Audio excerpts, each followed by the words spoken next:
Kamu itu pinter loh, Uni. Itu kan perang negara. Bapak, Pak, kan Bapak bilang mana ada orang Kristen yang mengebom Nagasaki Hiroshima, orang Islam atau orang Kristen? Itu perang negara. Aku nggak Yang tahu saya tanya, yang mengebom Nagasaki Hiroshima itu, yang saya tanya, yang ngebom Nagasaki dan Hiroshima itu agamanya Kristen atau Islam?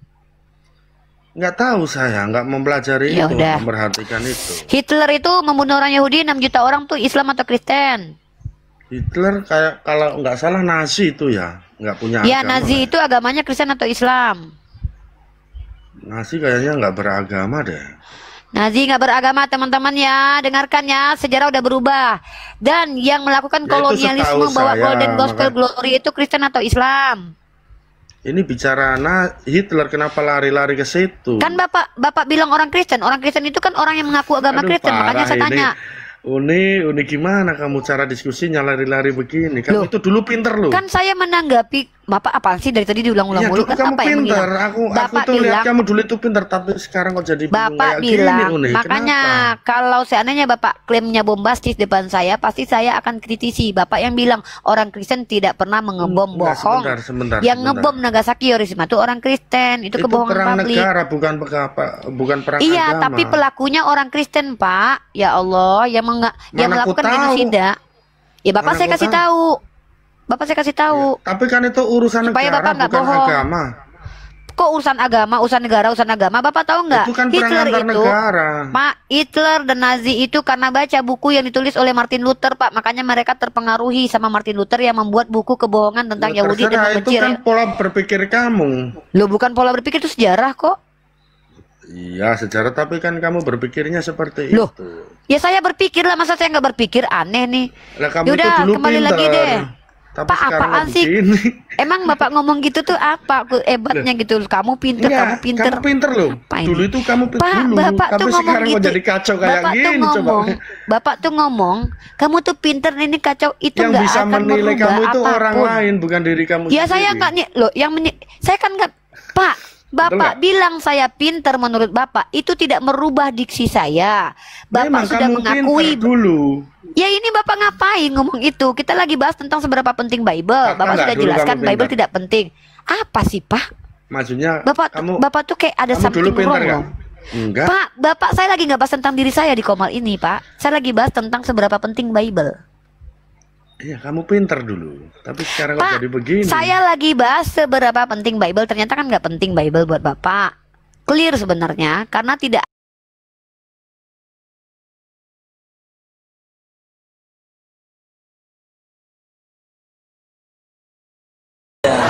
Saya nggak malu gitu loh, kan nanti kan saya akan jelaskan gitu loh. Iya, silakan dijawab. Dengar ya, saya baca lagi ya. Lalu berkatalah iblis kepadanya, jika engkau anak Allah, suruhlah batu ini menjadi roti.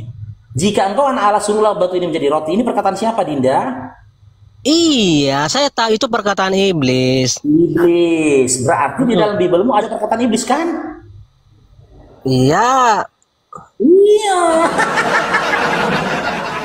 Lanjut aja gini.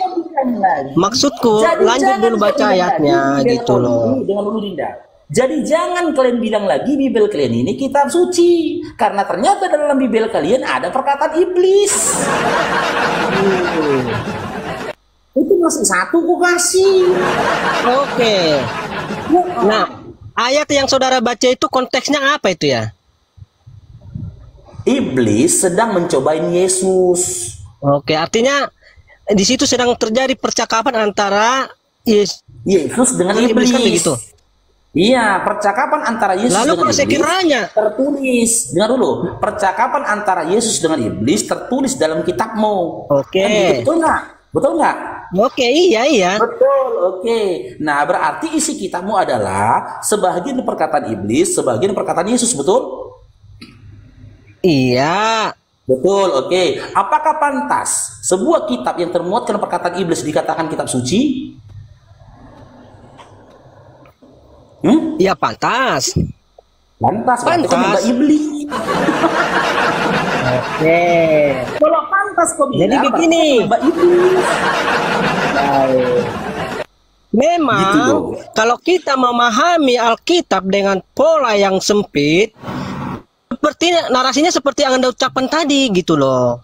Nah, itu kan dimuat supaya apa? Supaya ada menjadi bahan pembelajaran buat kita bahwa apapun tawaran yang diberikan oleh iblis supaya kita bisa menentang. Kan ujung-ujungnya Yesus menentang kan apa yang ditawarkan oleh iblis?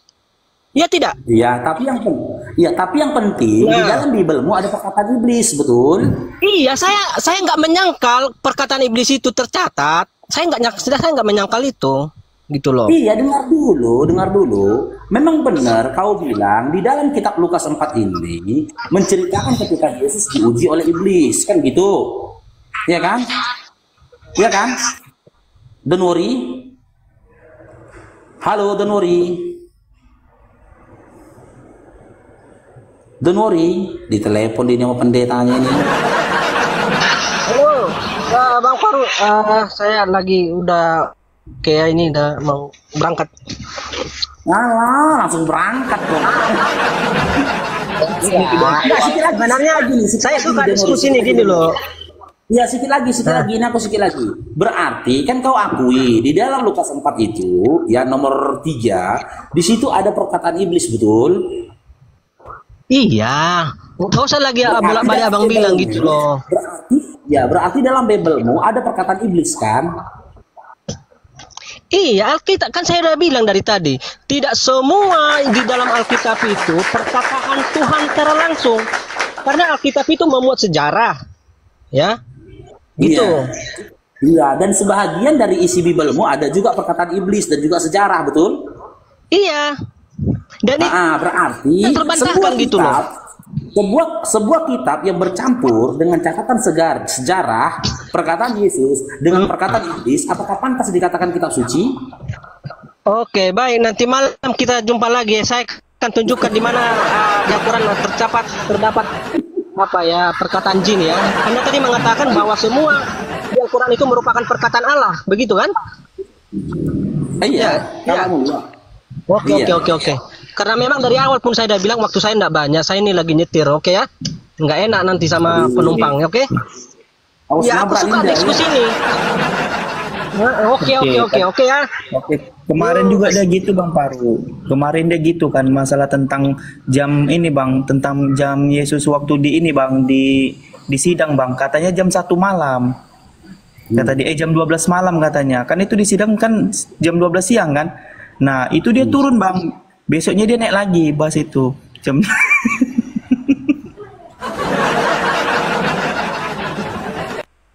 Niat dia mau ngolok-ngolok Quran ya kan, kena Bibelnya kan.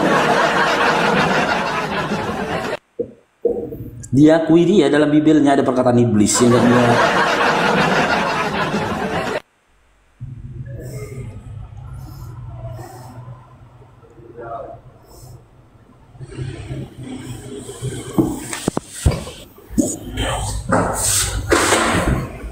Halo Isratul, selamat bergabung Bang Isratul. Isra. Iya. Ya, Islam Filistin. Saya Muslim. Ya, silakan Bang, ada yang mau sampaikan Bang? Ini roomnya apa nih Bang? Boleh tahu Bang? Oh, ini room lintas agama Bang, diskusi lintas agama antara Islam dengan Kristen. Oke, iya. Saya baru-baru aja Bang gabung-gabung kayak gini ngeliat-ngeliat.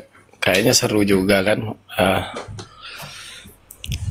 Saya sering ikut si Komel ya namanya. Komelnya Mbak Mikana ya? Mikana ya? Iya, Mikana kenapa dia? Oh ya, saya pernah juga ngelihat nyimak. Terus saya ingin tanya nih Bang, sedikit aja karena saya bukan yang fakar sih, tapi ya saya Muslim. Pernah Mbak Mikana itu mengatakan bahwa Tuhan mereka pada saat itu meninggal, terus setelah 3 hari hidup lagi. Benar itu Bang? Ya harusnya tanya dia lah Bang. Kalau menurut Abang gimana Bang? Iya, nggak mungkin lah. Kalau berdasarkan Bible dia pun jelas di dalam 2 Timotius 6 nomor 16 dikatakan, dialah yang tidak bisa dihampiri oleh maut. Dia bersemayam dalam terang. Tiada seorang pun yang bisa melihat dia. Izin, mohon maaf, apakah abang Kristen juga? Atau sama dengan Mbak Mika? Enggak, beda.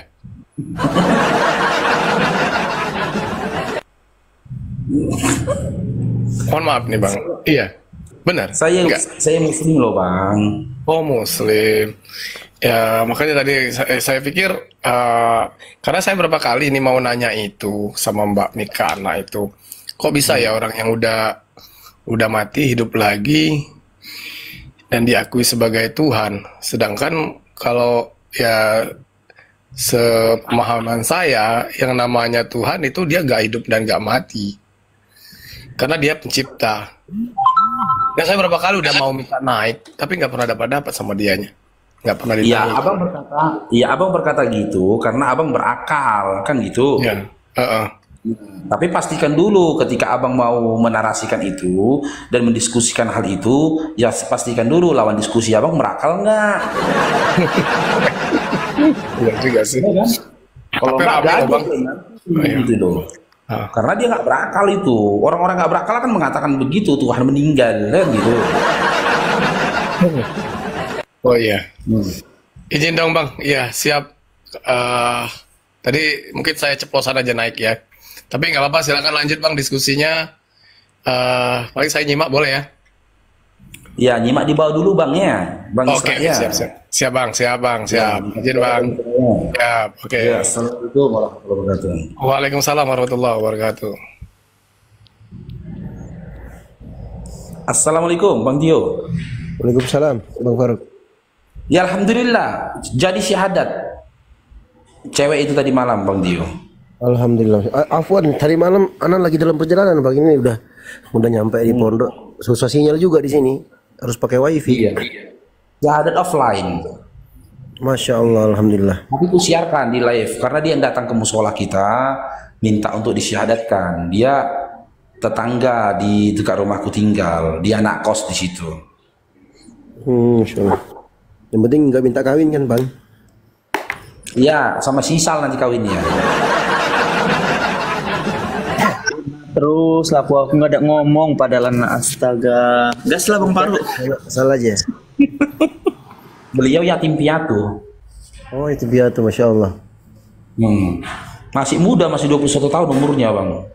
Oh iya, kalau cantik udahlah. Kalau sama salah aja. Cantik kok. Nias dia, nias. Oh, gas lah, Sal. Perempuan dia masalahnya. Hah? Apa? Sal? Aku bilang perempuan dia masalahnya. Ini kau mau nyapa? Kau mau Kaki gitu. Enggak. salahin juga. Perempuan.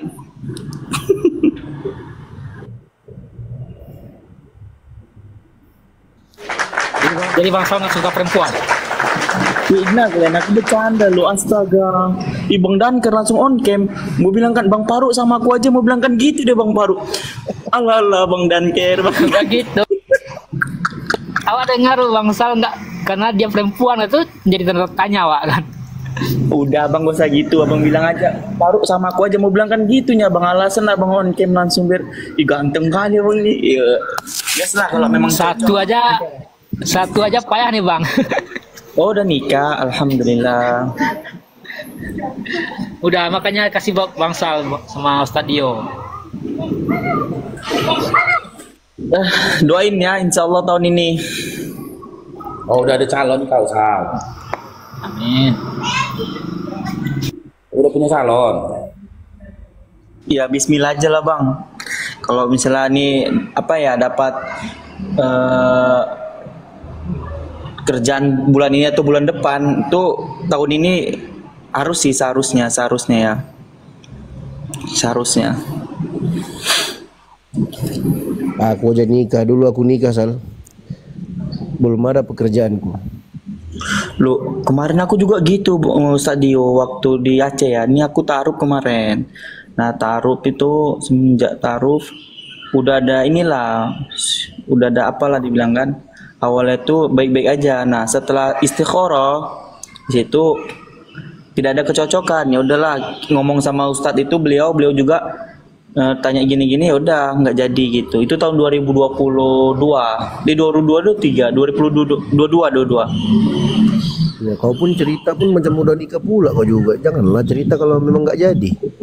Ya, aku mau ngasih tahu aja. Masa disuruh aku sama si Darni, bayangin tuh. Aduh. Udahlah, ini aja lah Sal, gas aja Sal. Kalau kita niatnya menikah itu untuk menjaga kehormatan diri, iyakunul fuqara'u yughnihumullah min fadlihi. Kalau mereka adalah orang yang miskin, maka Allah akan kayakan mereka dengan keutamaan dan pasti dibantu. Niatnya untuk menjaga kesucian. Aku dulu pun begitu juga. Masya Allah. Bismillah aja ya. Ya, bismillah. Tapi tappingan di bawah saat dia tengok tuh, apa lama orang ini. Aku ada masalah apa sama kalian weh? Tengok sama si Darni kan. Jangan kau baca typingan teman-teman mujahid typing muslim memang gitu. Ngeri kalau kau baca, kena mental. Amin. Tahu bercanda. Makanya gini Sadio ya, nanti kan kalau misalnya jadi kan, nah ini aku dapat liburan itu ke Medan, pasti aku balik ke Medan kan. Nah, aku tuh pasti jumpain Bang Faruk tuh. Wajib gue bilang ke tempat Bang Faruk. Bentar. Teman-teman ini kan ada yang di Solo nggak? Ayo kita meet up yuk, minum ngopi-ngopi yuk. Aku traktir nih. Masya Allah. Oh, antum lagi di Solo? Iya, lagi di Solo aku.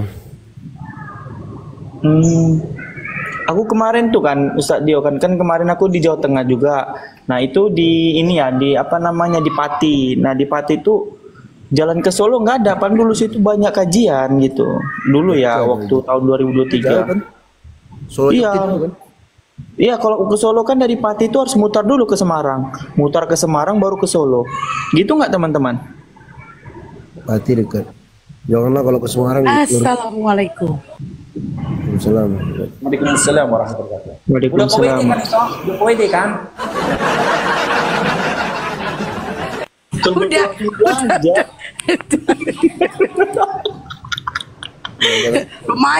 Lumayan loh, woy. Cepet lempul buat beli oleh-oleh. Iya.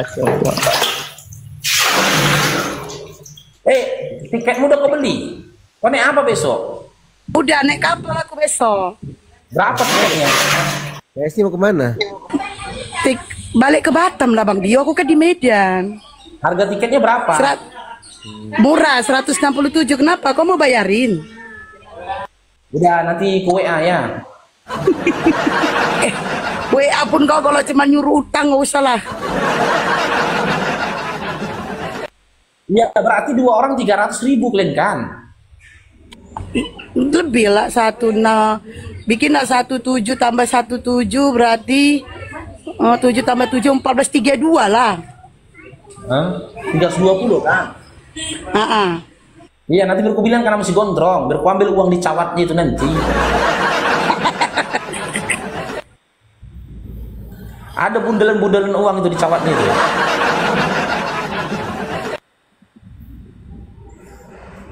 Edi, selamat bergabung Edi. Kalian mau bayarin aku oleh-oleh, wih. Parah kali kalian. Edi. Halo Edi. Jualan apa itu Bang Dangker? Tuh Abang. Apa itu Bang? Serba 35. Siang. Hah? Serba 35. Siang. Serba 35. Di Edi mute dulu nih Bang.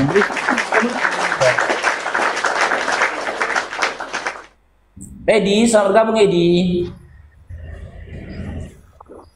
Selamat siang. Ya, Islam Kristin.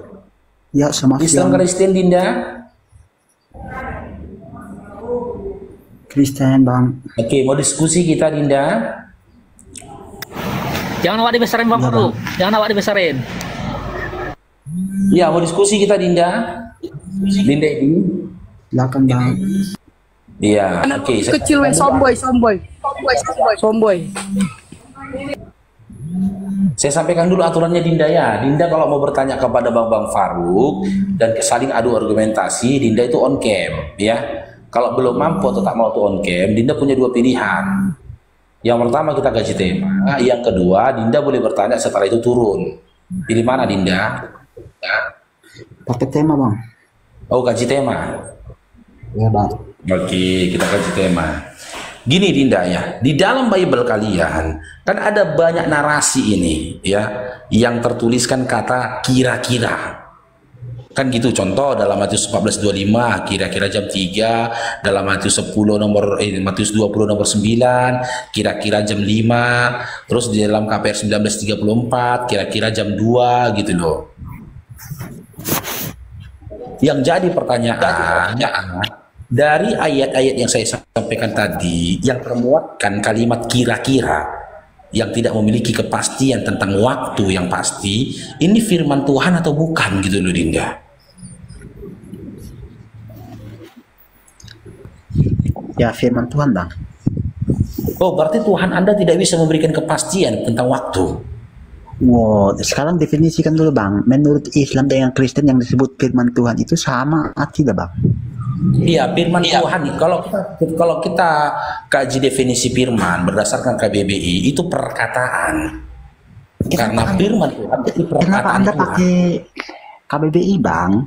Menurut Jadi Islam. pakai apa? KJJI, Kamus Jepang Indonesia gitu.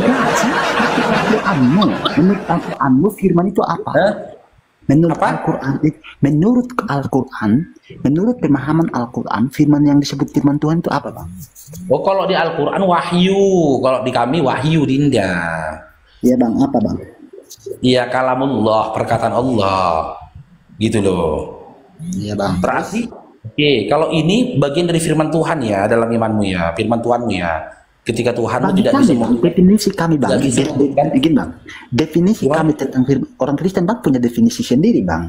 Pemahaman apa tidak bisa dimaksakan pemahaman. Definisi dalam Kristen, firman Tuhan itu apa? Definisi dalam Kristen. Definisi firman Tuhan yang di dalam kekristenan kalau Anda membaca Alkitab adalah segala yang ditulis oleh para penulis yang diilhami oleh Roh Kudus. Jadi tangan mereka waktu menulis itu atas bimbingan Roh Kudus bang. Jadi baik di sana di dalam Alkitab ada perkataan manusia, yes ada. Perkataan Allah, yes ada. Perkataan iblis juga ada. Iya. Perkataan iblis. Iya, termasuk semua yang tertulis disebut firman Tuhan dan perkataan definisi. Iya. Berarti nggak pantas lah dikatakan kitab suci karena berbau dengan perkataan manusia dan juga perkataan iblis kan? Iya, kalau memakai definisi Anda, karena kita beda definisi. Bukan kan kau yang bilang tadi itu? Iya, kan menurut definisinya tadi bukan aku. Iya, menurut definisi saya begitu, Bang. Iya, berarti tidak pantas dikatakan kitab suci karena perkataan Tuhan bercampur dengan perkataan iblis, betul? Bukan, Bang, bukan begitu. Apa yang tertulis di dalam itu adalah firman Tuhan. Gitu, Bang. Gini. Oh, berarti iblis Tuhan. Bukan Tuhan. Ini. Abang memaksakan pemahaman nggak bisa, Bang. Nggak gitu. Ini analogi nih. Bagaimana? Saya kasih kamu analogi nih gini, Dinda. Pelan-pelan kita, Dinda ya. Nih. Ini. Anda memaksakan kan ini dikatakan di kitab suci, kan gitu. Nah, terus dikatakan ini firman Tuhan. Apa yang tertulis di dalam sini dikatakan firman Tuhan. Karena termuat perkataan Tuhan, perkataan manusia, dan juga perkataan iblis, betul? Betul ya? Ya. Oke. Berarti ketika manusia dan juga iblis berkata di sini, itu adalah bahagian dari Tuhan.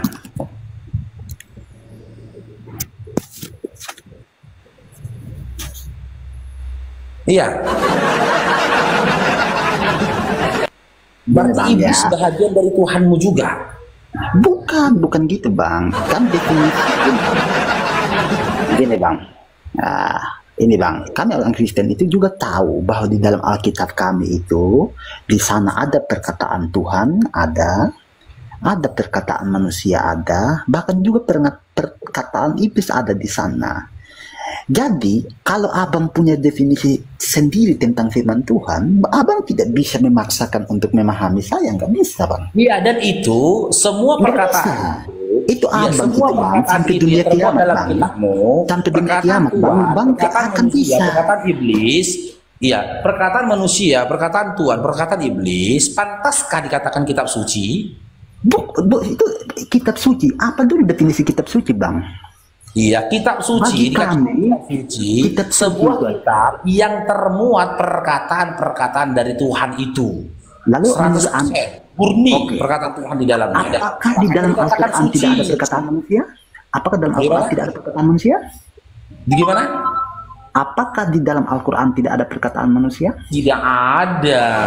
Lalu, aku kasih tunjuk ya. Tidak ada. Ada bang, ada bang. Tidak ada. Nanti kalau memang ada silakan kamu tunjukkan. Berarti kita fix dulu ya. Kalimat kira-kira di dalam Bible kalian itu adalah perkataan Tuhan. Dan dalam pemahaman Anda bukan firman Tuhan. Dengar dulu. Karena dalam pemahaman Anda disebut firman Tuhan, ya, Biblemu itu atau kitabmu kau katakan firman Tuhan karena di dalamnya ada perkataan Tuhan, perkataan manusia dan juga perkataan iblis. Iya kan? Lalu dikatakanlah kitabmu itu adalah kitab suci gitu kan?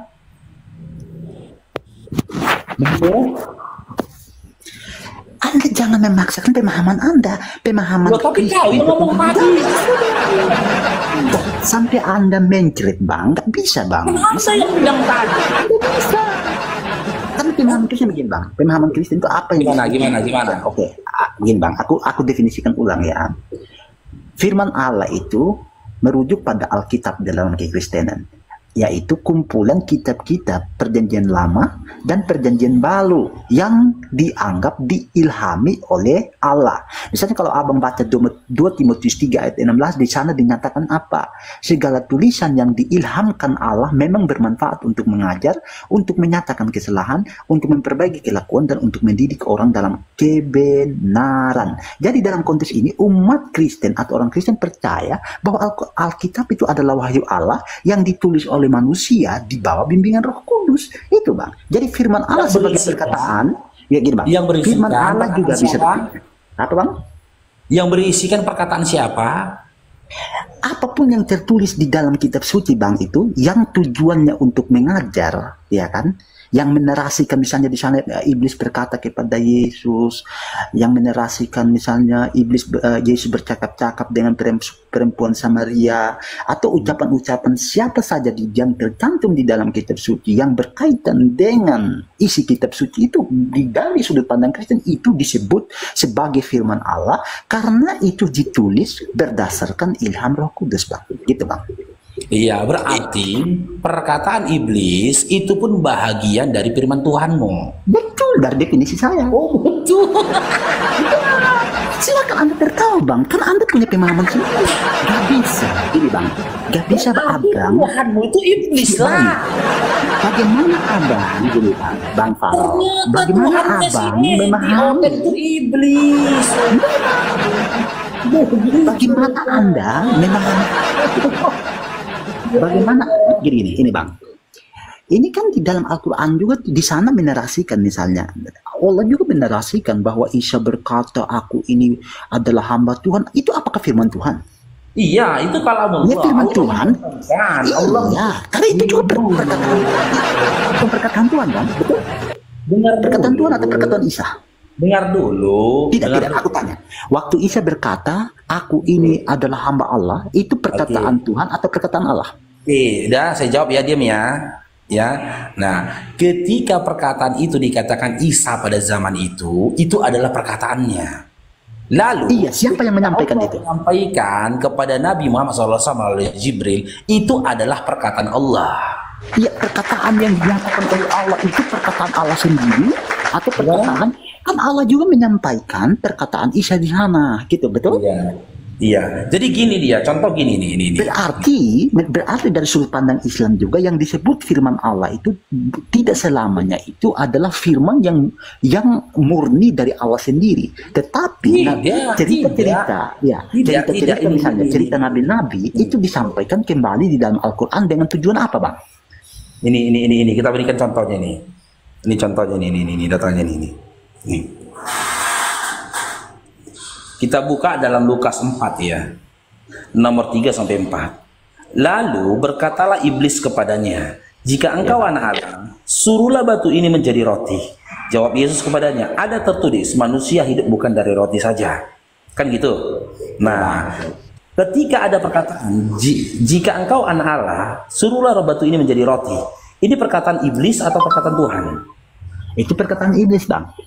Perkataan iblis termuat dalam Bibelmu, betul? Betul, Bang. Ya. Ya, sekarang saya tanya supaya kita komparasikan dengan Quran. Selaras nggak dengan Quran seperti kau bilang tadi? Itu kan pemahaman Anda berbeda dengan saya. Anda memaksakan. Sampai Anda mengkritik, Bang. Sampai Anda mengkritik, Bang. Nggak akan memahami. Anda memaksakan pemahaman. Kami punya pemahaman sendiri tentang firman Tuhan. Ketika iblis dengan Yesus berdialog yang tertulis di dalam Lukas 4 nomor 34, Lukasnya di mana pada saat itu? Ya, Lukas itu menarasikan, kan mereka saksi mata, Bang. Jadi Lukasnya di mana pada saat itu kalau memang saksi mata? Iya, dia di sana, dia pokoknya dalam saat itu. Sekarang siapa yang menyaksikan Muhammad terima wahyu? Coba kasih tahu.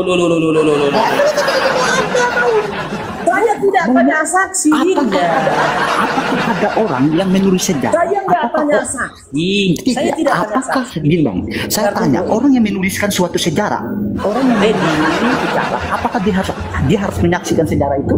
Dengar dulu, saya tidak tanya saksi. Tidak. Anda otakmu nggak kecapaian, Bang. Kalau bicara itu. Analogi sederhana. Aku nanya kau. Kalau gini, orang yang menuliskan sejarah, Bang, apa dia harus menyaksikan sejarah itu? Oke, saya jawab ya. Orang yang menuliskan sejarah, ya, dia harus menyampaikan informasi dia menyaksikan tidak. Dia menanyakan dia melihat atau tidak. Dengar dulu, orang yang menuliskan sejarah, dia menyaksikan itu peristiwa sejarah atau tidak? Kok jadi gini kau ini? Kok jadi kejang-kejang? Faruk, jawab ya. Saya sudah lihat kau video kau. Saya sudah lihat kau itu menyebarkan hoax. Nggak boleh. Banyak video yang kau sebarkan itu, padahal itu hoax. Apa yang hoax? Kok kalau nggak mau diskusi lagi turun ini? Ada hoax yang kau sebarkan. Kau mau diki, bilang aja kau mau diki, pura-pura kau salah-salahkan Bang Faruk, pandai kali lah kau. Bagaimana saya bisa melayani dia dengan akal sehat kalau dia hal yang sederhana saja dia tidak paham? Bagaimana? Kita tanya kau, apakah penulis sejarah itu dia harus ada di sana? Ini pelan-pelan, dengar dulu kau. Penulis sejarah sebelum dia menulis sejarah, ya, itu di halaman sebelum ceritanya, ya, di mukadimahnya dia menuliskan bahwasanya referensi sejarah dia tulis, dia dapat informasi dari si fulan, dan si fulan. Di mana nama-nama yang dia sebut itu adalah nama-nama yang ada pada saat kejadian itu. Gitu loh. Lalu nanti si pembaca mengkorelasikan nama-nama ini tadi bener nggak hidup di zaman sejarah itu. Contoh, ada orang menceritakan tentang proklamasi. Pertanyaan saya dia ada di sana atau tidak? Dia tidak ada di sana, Dinda, tapi dia menyampaikan, dia dapat informasi dari siapa, di mana nama yang dia sebut adalah orang yang hadir pada saat itu. Sekarang saya tanya, dan Lukas 4 nomor 3, ketika Yesus dan iblis sedang berdialog, ya, Lukas dapat informasi dari mana ini? Lukas itu dapat informasi karena dia sama-sama makan sama-sama dengan Yesus. Pasti dia tahu peristiwa itu. Tapi nggak ada Lukas di situ. Tahu percaya Muhammad terima wahyu, siapa yang menyaksikan itu? Lukas 4 nomor 1 kan dikatakan Yesus. Kalau Anda kasih tahu saya yang menyaksikan Muhammad terima wahyu, saya nggak tanya saksi loh, Dinda. Ini sakit apa cemana kau? Kok kebahagiaan? Kau menyaksikan Muhammad? Saya nggak tanya saksi. Al-Quran itu kau tahu dari mana? Coba. Saya nggak tanya saksi ke kamu, gitu loh. Kalau Al-Quran, dengar dulu Dinda. Kalau Al-Quran kan diturunkan kepada Nabi. Nabi yang menyampaikan kepada diturunkan kepada Nabi. Dari mana kau tahu? Dari mana kau tahu diturunkan kepada Nabi? Dari mana kau tahu? Baca di dalam surah Al-Jum'ah ayat 2. Apa bunyinya? Ayo. Surah Al-Hijr ayat 6. Banyak. Apa Wahai Nabi Muhammad SAW yang diturunkan kepadanya Al-Quran. Siapa yang menyatakan itu? Anda percaya itu tidak? Gimana? Anda percaya itu atau tidak? Ya percayalah, karena Anda percaya tidak ada yang menyaksikan. Anda percaya itu? Siapa yang menyaksikan selain Muhammad? Coba. Gimana? Siapa yang menyaksikan selain Muhammad itu bahwa ya? Loh, dia tokoh aja loh. Saya tanya, hanya pengakuan dia. Kok jadi tembera? Tapi pengakuan, kesaksian Lukas tentang dia nulis apa yang main gontok-gontokan kau. Itu udah tembera, kau diskusi. Nah, mau diam tuh. Anda tak dikirimkan itu, udah nggak mau diam itu. Kau nanya aku jawab, giliran aku bertanya kau ngamuk. Kau tidak jawab masalahnya. Kau ya udah, nah sekarang giliran aku. Muhammad terima wahyu.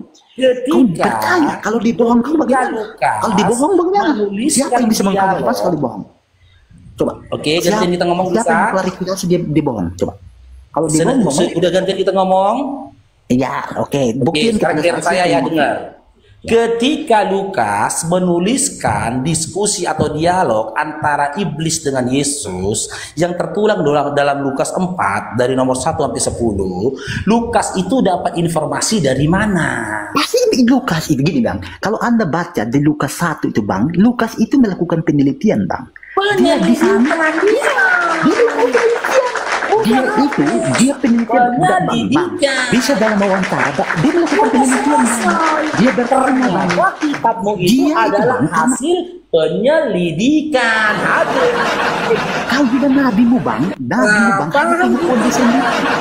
Gak ada orang lain. Maka nggak pantas lagi dikatakan kita suci. Ternyata kita penyelidikan. Itu dibuat-buat oleh Muhammad, kau tahu dari mana? Coba. Lu.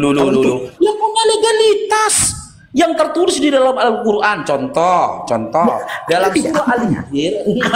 Siapa saksinya? Siapa saksinya dia tidak? Coba. Anda percaya itu siapa saksinya? Coba. Udah? Oke. Dia punya legalitas. Dia kan tidak ada saksinya. Siapa saksinya? Coba. Boleh aku jawab? Sudah, boleh aku jawab, Dinda? Rendah sekali diskusimu, Bang. Anda mempersoalkan sesuatu yang tidak penting sebenarnya. Anda tahu sebenarnya Anda mempersoalkan. Juga penting lah yang saya.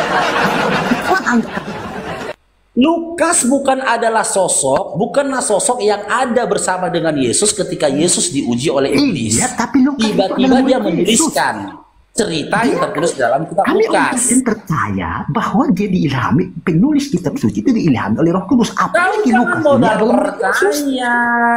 Sekarang Tuhan aja pun kau percaya, Tuhan tidak bercelana. Muhammad hanya dia kepercayaanmu itu tidak bisa dipegang kuat karena kau longor. Kepercayaanmu juga saya tidak percaya. Bagaimana ada nabi yang keluar dari gua? Jadi gimana Edi? Terimanya dari mana? Kalau itu datangnya dari iblis bagaimana? Gimana? Kalau itu wahyu yang diterima Nabi Muhammad ternyata dari iblis bagaimana?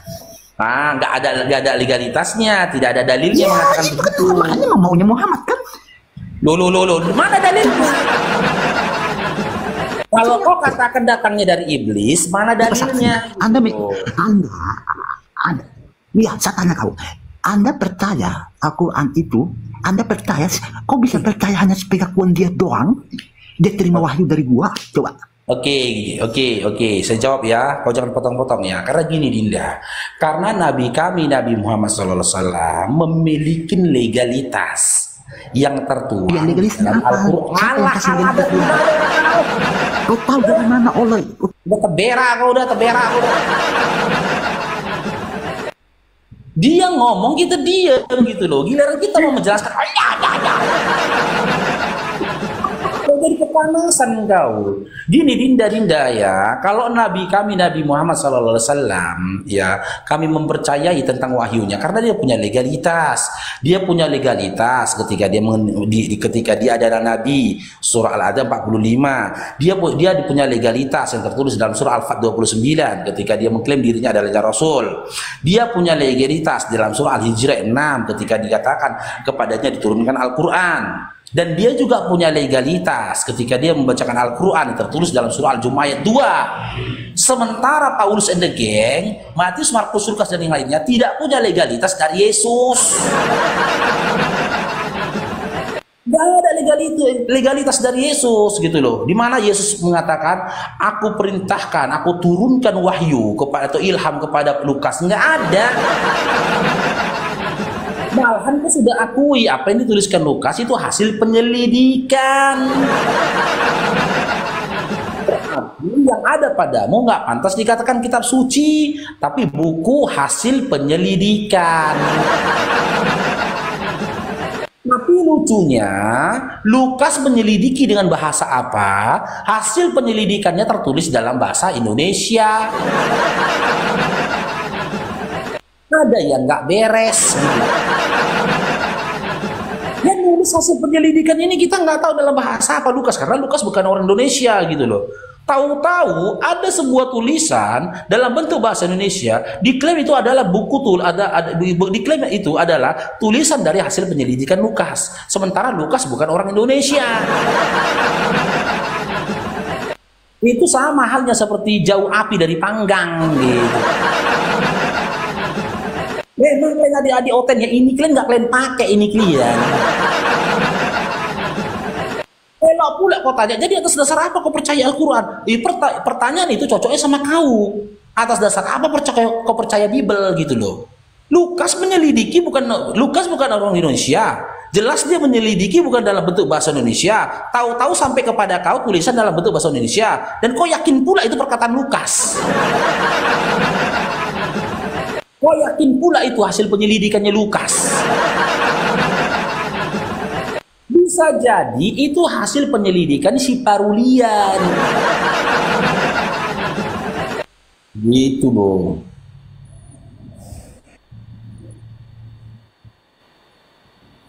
Petrus Tarigan. Ini penulis kitab nih.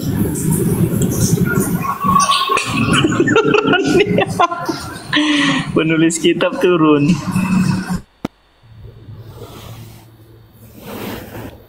Tasikmalaya itu di mana? Jawa Barat, Tasikmalaya itu Jawa Barat. Ya Bang Dio ya.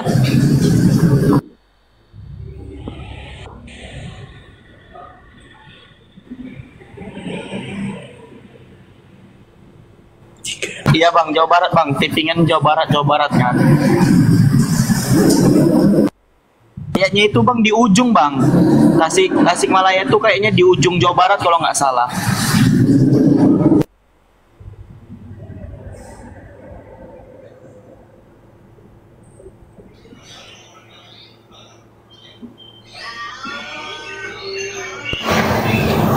Memang berat menghadapi Okten Bang Faruk ya, daripada melakukan pekerjaan berat ya. Kepala dihantamnya.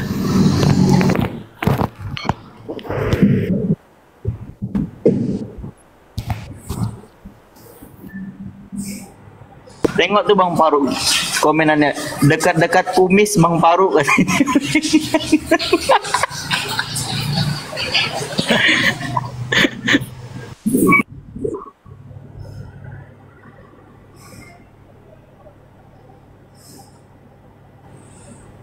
Dekat amplas katanya Bang Faruk.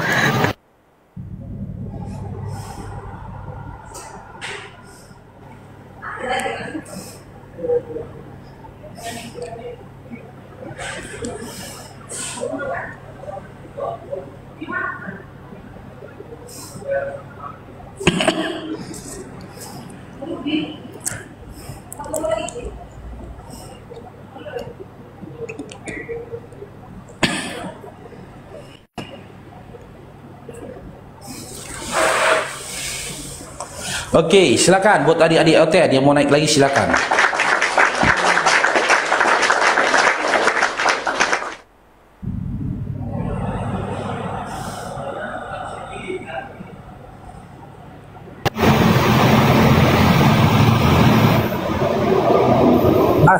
Assalamualaikum Kak Yusma.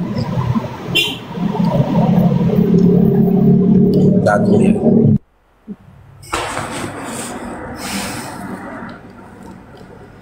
Ya moderator, kalau ada lagi naikkan moderator. Bentar aku ada mau DM orang nih.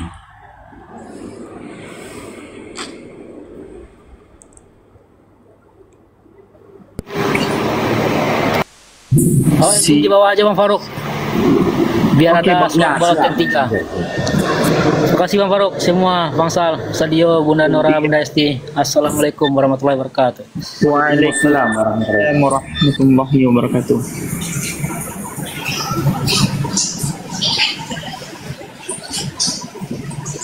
Wallahul balikul musawwir lahu al-asmaul husna. Bang Faruk satu-satunya yang bisa ngikuti si Sindrong. Hah?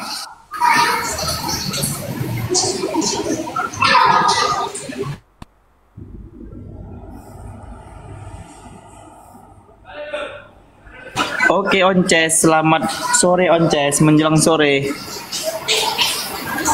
Onces Timika, oh ini di apa nih? Papua nih, Timika nih. Aku nggak di Pati bang, aku di Tangerang bang.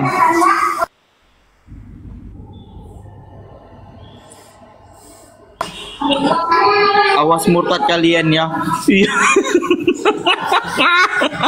Nggak mungkin lah, astagfirullah. Nggak mungkin lah kami murtad lagi menyembah anak manusia. Gimana itu sih? narasinya itu sama dengan mengatakan begini tuh, Sal. Awas jadi binatang kalian nanti ya, itu. Oh gitu. Berarti murtad itu kata lain ya berarti ya? Apa dia bilang binatang? Awas murtad itu gimana bang? Karena jika seorang muslim murtad dan pindah jadi oten, hidupnya bebas, nggak ada aturan, bebas dia mau makan apapun, nggak ada aturan perihal makanan, bebas dia mau kawin sama siapapun, termasuk mama kandungnya, karena dia nggak punya aturan kawin, bebas dia berpakaian telanjang pun nggak ada dosa sama dia, kan gitu, karena memang tidak ada aturan berpakaian sama dia, kan mirip babi tuh. Mirip babi jadi. Karena babi dan binatang lain lah yang hidup di atas bumi ini nggak punya aturan. Jadi kita kalau katakan awas murtad itu sinonimnya itu awas jadi babi gitu. Yang jadi pertanyaan siapa yang mau jadi babi? Cukup kalian yang mau jadi babi teh. Orang yang waras, akalnya sehat, nggak akan mau lah jadi babi. Ya kan? Ya cocok kan, cocok. Gitu loh.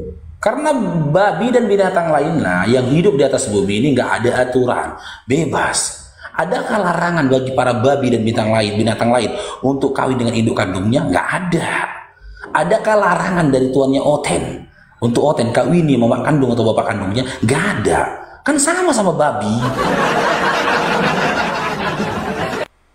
Adakah larangan bagi babi untuk memakan makanan sesuatu? Nggak ada. Apapun lemparkan ke babi dimakan tuh. Kalaupun dia nggak makan berarti nggak selera, belum selera dia. Rumput kau lempar dimakan, gitu loh. Daun dimakan, dilempar dimakan. Daging dilempar dimakan. Sisa makanan dilempar ke babi dimakan. Sama oten, kasih makanan apapun dimakan sama oten, kalaupun nggak dimakan karena dia belum selera. Karena dia belum selera, nanti kalau selera dimakannya. Nah ketika dia mau makan, gitu loh, ketika dia mau makan nggak ada dosa atas dia. Kenapa? Nggak ada aturan, kan mirip babi. Cuman yang jadi pertanyaan, mirip babi dan jadi babi kok bangga? Kok bangga kalian? Itu sama halnya kau mengakui dirimu gitu loh kepada orang. Tengok nih, kami babi-babi loh. Loh, naik Mona, kita kaji ya. Kalau nggak percaya naik, kita kaji ya. Iya, tainya sendiri dimakan kok. Gitu loh. Itu baca Yeskel 4 nomor 12 sampai 15. Membakar roti jelek di atas kotoran kering, cobalah. Baca di dalam kitab lainnya itu, yang di atas batu, mereka yang makan tahinya dan minum kencingnya, coba.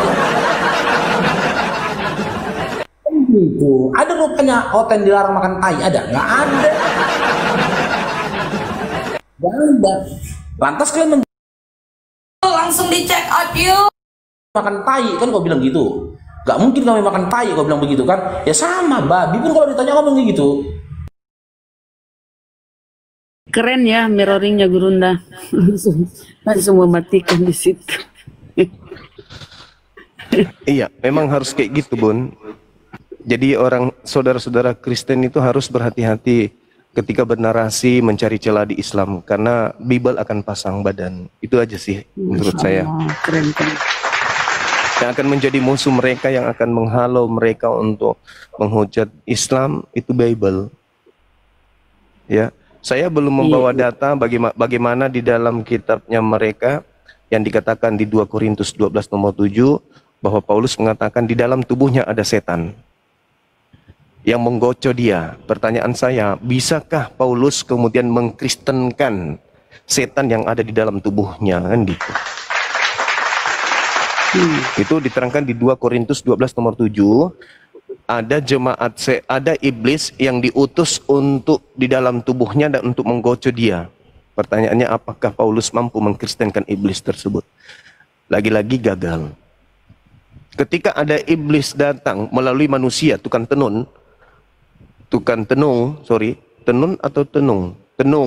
di dalam kisah para rasul. Iya. Di dalam kisah para rasul 16 nomor 17 nomor 18, di situ iblis datang kepada Paulus dan iblisnya berkata, Paulus ini adalah utusan yang maha tinggi yang mengajarkan kepada kalian jalan keselamatan. Iblis sudah menyatakan hal benar, Paulus bukan mengkristenkannya, malah mengusirnya. Ini saudara Kristen, hati-hati. Anda bernarasi tentang hadits, Anda tidak punya ilmu tentang hadits. Anda bernarasi tentang ayat suci Al-Quran, Anda tidak punya ilmu tentang itu. Malah ketika Anda membawa narasi tentang keislaman, nanti akan Anda tahu ternyata berpasang badan untuk membela Islam ini. Gitu saudara ya. Saya kira begitu. Silakan. Assalamualaikum. Waalaikumsalam. Waalaikumsalam. Silakan Putri, ada yang mau disampaikan? Berisik Anda kok agak berisik di rumah, Bang. Cari tempat yang sepi dulu ya. Al-KTP siapa ini? Al-KTP 02. Selamat siang Bang Juma, Bang Andi. Saudara. Oh, iya, siang. Bang Andi siapa ini? Enggak, siapa tahu palsu gitu. Iya, betul Bang Andi. Saya sedikit aja Bang Juma, boleh ya? Izin. Siap. Kalau saya pribadi, saya lebih takut orang bodoh daripada penjahat. Kenapa demikian? Karena menurut saya penjahat itu, contoh begal, kita masih bisa melawan. Dan cenderung mereka lebih mencari keuntungan untuk pribadi, tidak merugikan korban. Ya, lebih banyak seperti itu. Sedangkan orang bodoh ini berbahaya, karena saya lebih takut orang bodoh karena dia bisa menyesatkan banyak orang. Contoh Paulus sudah menyesatkan kami ya. Begitu banyak orang disesatkan oleh beliau. Dan contoh orang bodoh tuh kebanyakan dia bisa menyesatkan dan merugikan dirinya sendiri dan orang lain. Pasti itu. Sedangkan orang penjahat ini cenderung mencari keuntungan untuk dirinya sendiri. Jadi saya lebih takut orang bodoh. Gitu. Terima kasih Bang Yuma. Iya, Masya Allah. Iya. Betul. Sama kita. Saya juga begitu. Orang yang mendewakan dirinya tetapi sementara dia tidak kemudian memiliki dasar keilmuan terhadap suatu keadaan, tapi ngotot, kemudian angkuh, sombong, Nah, itu bahaya orang kayak gitu. Karena selain dia menipu dirinya, juga menipu banyak orang. Itu jelas itu. Kalau sudah modal ngotot, tidak mau lagi menerima kebenaran, itu yang sulit.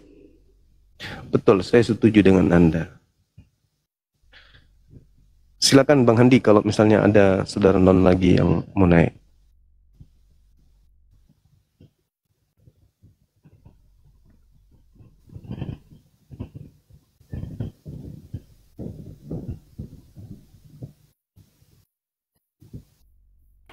John Gibul Kristen Muslim. John Muslim Bunda, Muslim. Apa yang ingin disampaikan Bang? Ya yang tadi itu Bunda, tentang kalau bisa itu yang naik itu on cam aja biar nggak menghujat. Gak apa-apa Bang, selama dia kondusif. Karena mayoritas ini kalau menurut pandangan saya itu rata-rata penghujat semua ini yang naik kalau nggak on cam. Minoritas Bang, bukan mayoritas, minoritas. Enggak, yang naik ke Komal maksudnya. Oh, kebanyakan ya. Kebanyakan Ya, betul. Kalau udah on cam kan meminimalisir penghujatan kan gitu.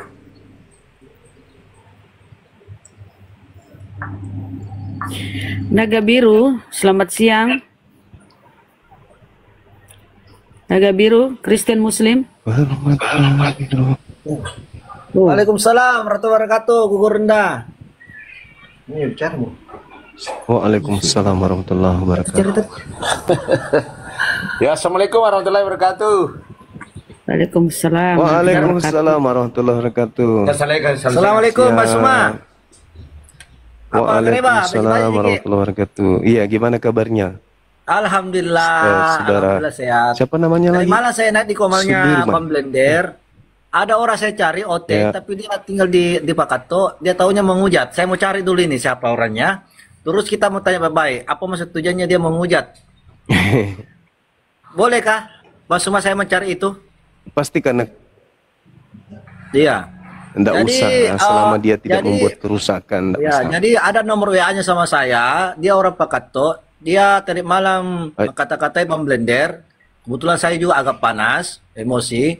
Jadi saya bilang, posisimu Ya, kamu di jangan. Makassar di mana? Sekarang saya ada di Sudiang. Kirimkan alamatmu, seros saya datangin kamu. Itu. Jangan, Saya jangan. tidak bisa membiarkan kamu Nilai yang tengok-tengok kita bangun,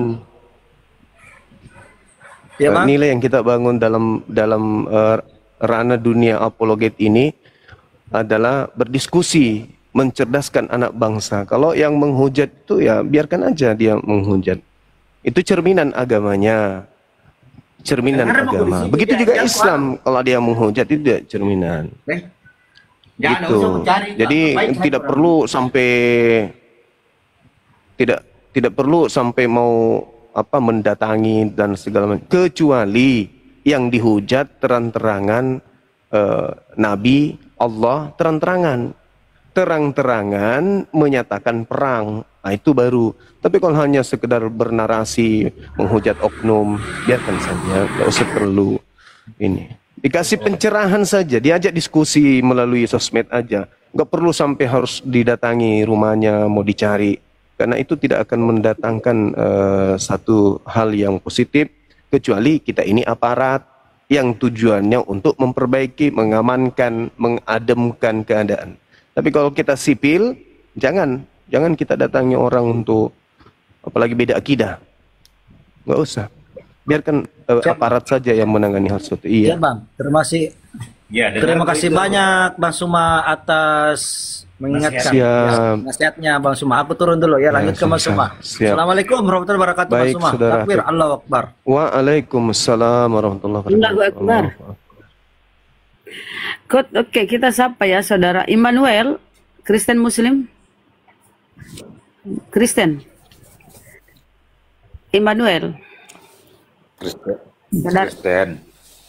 Oh, oke, silakan dengan Gurunda ya, dengan Bang Zuma, silakan Bang. Iya. Jadi tidak ada, Yesus tidak mampu untuk memerintahkan iblis ya. Jadi seperti yang di Gerasa itu Juma, di mana Yesus memerintahkan iblis masuk kepada babi-babi. Ya, di situ sebenarnya iblis itu tunduk, takut dia tidak ada kuasa iblis terhadap Yesus, tapi Yesus berkuasa terhadap iblis. Yesus berkuasa memerintahkan iblis masuk kepada babi-babi. Begitu. Jangan salah-salah pelintir gitu loh Juma. Saya nggak salah pelintir. Anda bahas yang lain. Yang saya bahas itu yang Lukas 4. Anda bahasnya kemana-mana kan? Anda juga aneh-aneh. Kalau mengenai Lukas, kan di Lukas 4, Yesus percobaan kan di padang Lukas gurun. 4 itu, ya Yesus berhasil tidak kawan? Itu berhasil Percobaan di padang situ? gurun itu, kau seolah-olah membuat Yesus punya misi berhasil apanya? Kan begitu pertanyaan. Apa yang mau kau tanya berhasil bagaimana? Kan Yesus disuruh kemudian untuk tunduk berserah diri kepada iblis. Kan gitu. Yesus menjawab, hanya kepada Bapa sajalah engkau harus mengabdi, kata Yesus kepada iblisnya. Pertanyaan saya, apakah iblisnya tunduk kepada Yesus? Kan itu saudara. Sederhana bukan? Salah. Kau salah menarik arah percakapan itu. Arah dialog antara Yesus dengan iblis itu bukan ke situ arahnya. Salah, kan Yesus salah disuruh interpretasi tunduk. kau. Yesus disuruh tunduk berserah diri kepada iblis. Tetapi Yesusnya mengatakan tidak boleh. Justru kamu harus tunduk berserah diri hanya kepada Bapa. Nah sekarang iblisnya tunduk nggak kepada perintah Yesus agar iblisnya tunduk hanya kepada Bapa? Iblis memang dari awalnya tidak pernah tunduk kepada Allah. Lah kalau begitu kenapa Sejak Yesus suruh? pemberontakan, dia tidak Ya, pernah terus tunduk kenapa? kepada Allah. Terus kenapa Yesus sudah tahu itu? Kenapa dia suruh iblisnya untuk sujud kepada Bapa saja? Yesus tidak menyuruh iblis untuk sujud kepada Bapa. Hanya kepada Bapa saja kamu mengabdi. Kan itu poinnya. Tetapi apa yang tertulis di nomor 13-nya? Iblis mundur dari mencoba Yesus dan iblis menunggu waktu yang tepat. Yesus tidak berdaya sama iblis. Buktinya dia dibawa kemana-mana kan? Dia dibawa-bawa kan? Dibopong, dibawa ke padang gurun, di bait-bait suci. Kan itu. Dibawa kepada gunung yang tinggi. Artinya Yesus dipermainkan sama iblis. Itu data Bung di dalam kitab saudara. Bahkan nih maaf. Kalau Anda melihat lebih teliti lagi, makhluk yang masuk di dalam kubur, yaitu makhluk yang dikutuk oleh Tuhannya Yahudi, itu keluar dari kubur dan menerima kuasa dari iblis. Nah, siapa makhluk yang keluar dari kubur yang menerima kuasa dari iblis ini? Itulah yang kau sebut Kristus. Makhluk yang menerima kuasa dari Sibilis Isis yang hari ini kau sembah. Kepadaku telah diberi kuasa. Siapa yang memberi kuasa kepada makhluk yang keluar dari kubur ini? Bapa Elohim? Tidak mungkin. Lalu siapa yang menggadang-gadangkan untuk memberikan kuasa baik di langit dan bumi? Ya, periksa di Lukas 4 nomor 6. Iblis mencoba Yesus dan iblis berkata, jika engkau menyembahku, maka segala kuasa langit dan bumi akan aku berikan kepadamu. Sebab aku berkuasa memberikan kepada siapapun yang aku kehendaki. Ketika iblis memberikan kuasa itu kepada Yesus, Yesus tidak terima. Tapi ketika iblis memberikan kuasa itu kepada orang yang dikutuk oleh Tuhan yang mati digantung di atas tiang salib, orang itu terima. Dan kamu sembah. Oke? Yang kau sembah itu siapa?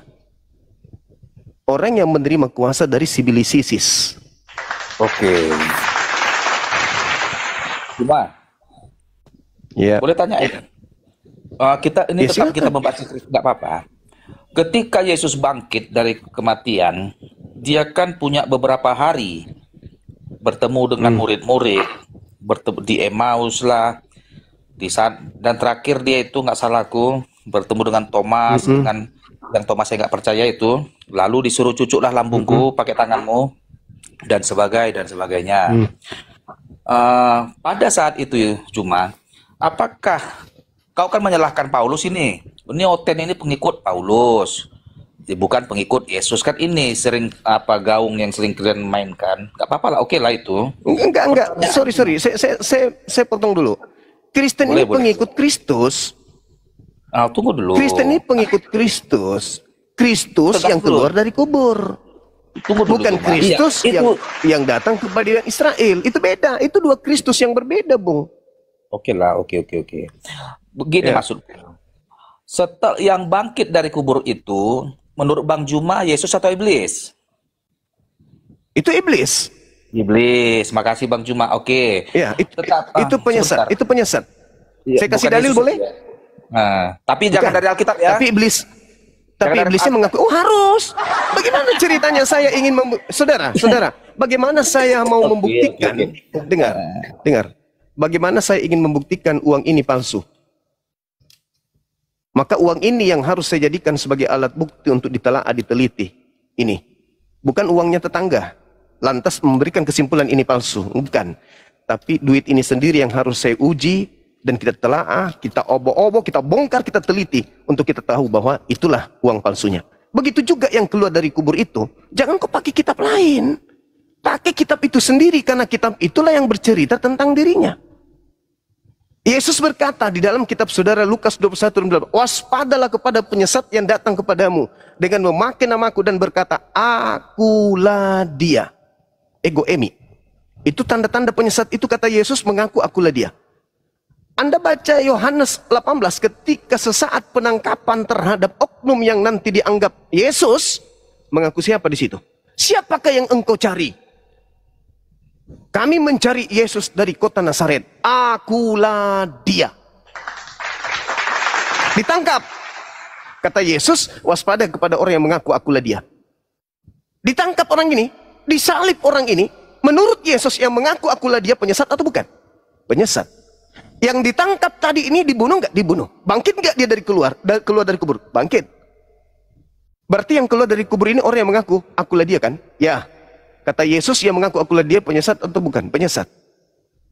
Siapa penyesat itu? Planos, pembohong, penipu.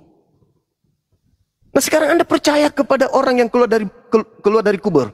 Sedangkan Yesus Matius 12 nomor 38, angkatan jahat ini minta satu tanda dan tidak akan diberikan satu tanda kecuali tanda Yunus, yaitu 3 hari 3 malam dalam perut ikan. Dan anak manusia akan keluar dari kubur pada hari ketiga. Angkatan apa yang minta tanda itu? Angkatan jahat. Angkatan jahat diberikan tanda kejahatan. Pelakunya adalah si jahat. Maka pada hari ketiga tidak ada satu manusia Yahudi pun yang menunggu bangkitnya Yesus dari kematian. Tidak ada. Anda mau bukti? Lihat di dalam Lukas 24 nomor 37. Apa yang terjadi di sana? Mereka kaget dan ketakutan sebab mengira melihat setan. Anda baca Matius 28 nomor 18. Dia menampakkan diri dan berkata kepada mereka, namun sebagian daripada mereka ragu dan tidak percaya. Lalu dia datang dan berkata, kepadaku telah diberi kuasa. Murid-murid percaya enggak? Percaya. Nah, apa kata Yesus? Kristus palsu akan melakukan banyak mujizat dan kekuatan-kekuatan sehingga dia mampu menyesatkan murid-murid pilihan juga. Ketika penyesat datang, dia mengaku memakai nama siapa? Nama Yesus. Akulah Yesus, akulah Yesus, akulah Yesus, akulah dia, akulah dia. Berarti penyesatnya adalah Yesus Kristus. Pengikutnya disebut Kristen. Ada enggak Yesus mengatakan waspadalah kepada penyesat yang mengaku Nabi Muhammad? Aku Ahmad, aku Ahmad. Ada enggak? Enggak. Yesus mengatakan waspadalah kepada penyesat yang mengaku Yesus dan berkata akulah dia. Nah, Kristen mengikuti siapa?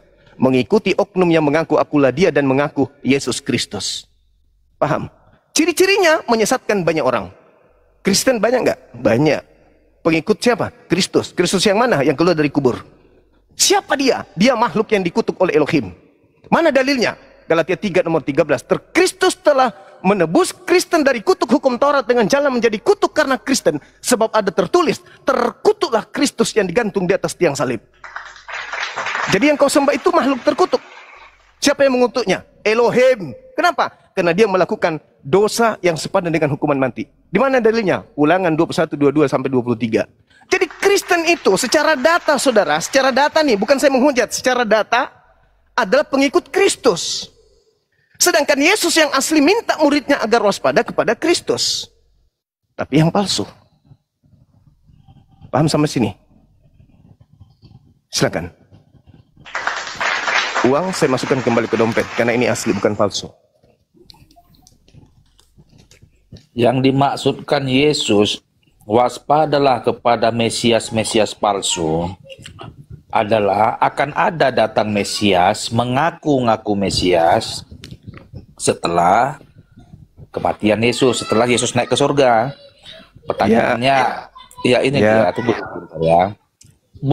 Yang dimaksudkan Yesus adalah mengaku dia sebagai Mesias, dalam artian ada seseorang nanti yang mengaku Mesias yang bisa membawa kepada keselamatan tanpa melalui Yesus. Begitu artinya ada yang mengaku bisa membawa ke surga tanpa melalui Yesus. Itu yang harus itu yang harus diwaspadai. Di mana dalilnya, Dek? Di mana dalilnya? Dalilnya di mana? Justru penyesat itu memakai namaku. Loh, kok dibalik? Nah. Kok dibalik? Jadi, penyesat itu memakai namaku dan mengaku bertemu aku. Kok dibalik? Kemana-mana orang itu memakai namaku, menjual namaku. Iya, maksudku kenapa dibalik? Bentar, Zuma. Dalilnya kenapa dibalik? Kenapa? Gantianlah dua. Silakan. Betul. Jadi, iya, tapi kalau Anda menyesatkan orang, gimana ceritanya? Jadi akan ada yang mengaku Mesias, yang mampu membawa pada keselamatan di luar Kristus. Itu yang dimaksudkan Yesus. Itu dia. Pertanyaannya nih. Dalilnya itu? Bentar dulu. Dalilnya di mana? Juma. Ku tanya dulu kau Juma, apakah dalil? Apakah bisakah orang masuk dalam kerajaan surga tanpa melalui Muhammad menurut Islam? Enggak bisa. Kalau sudah pada zaman Nabi Muhammad, tidak bisa. Sama Nabi Musa bisa, sama Nabi Isa bisa, sama Nabi Adam bisa, sama Nabi Abraham, Isa, Yakub bisa. Tapi ketika Nabi Muhammad sudah datang, di dalam Kisah Para Rasul 3 nomor 22-23, siapapun yang tidak mendengarkan Nabi itu akan dibasmi.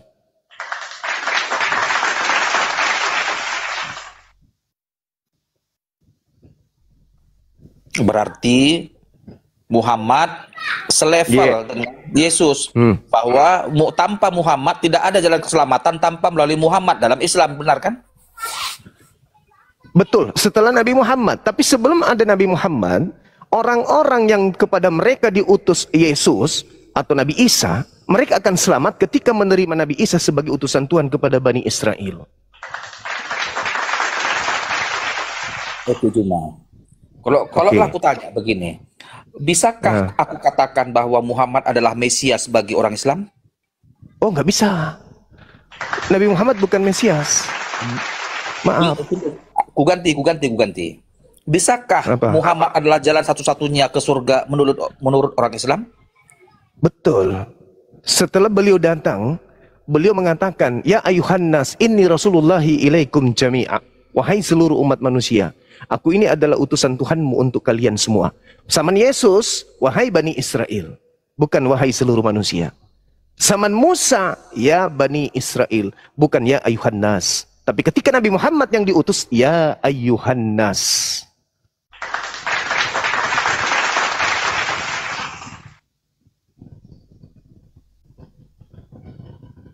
Oke?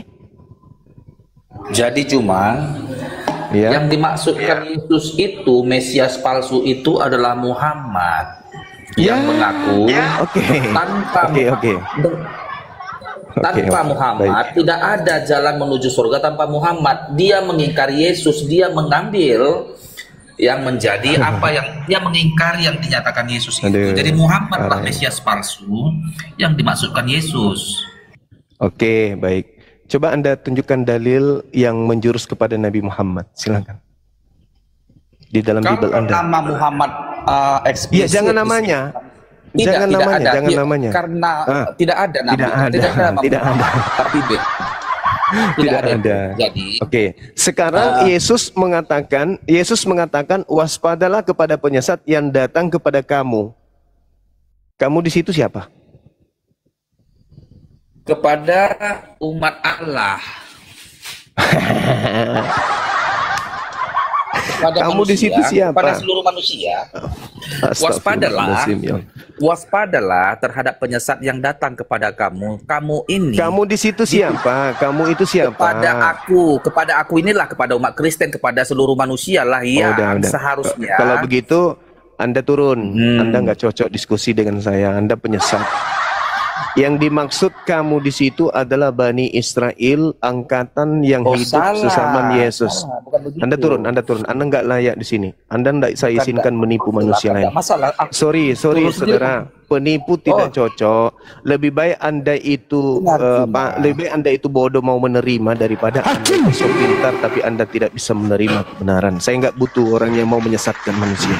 Saya cukup menghargai Anda dengan saya bertanya. Kalau saya bertanya, berarti meskipun saya tahu jawabannya, itu artinya saya memberikan kesempatan kepada Anda untuk melakukan pengajaran Kristen.